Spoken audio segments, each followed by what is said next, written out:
नमस्कार दोस्तों, मेरा नाम संजय सिंह, आपका दोस्त और आपका सेल्स कोच।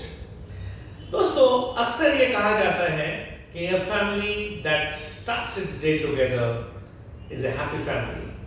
एंड जी हाँ दोस्तों, सेल्स भी एक परिवार है और इस वीडियो में मैं आपके साथ शेयर करना चाहता हूँ कि एक अच्छे परिवार की तरह क्या आप अपने परिवार से हर रोज सुबह मिलते हैं। There's a very popular saying that a kiss in the morning and a kick in the evening is a daily dose for sales people।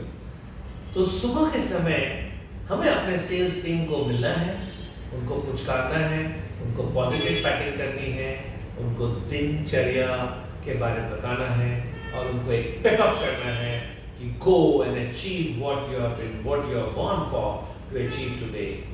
So मोटी बात यह है दोस्तों कि क्या आप अपने टीम को हर रोज सुबह भले ही 10-15 मिनट के लिए मिलते हैं।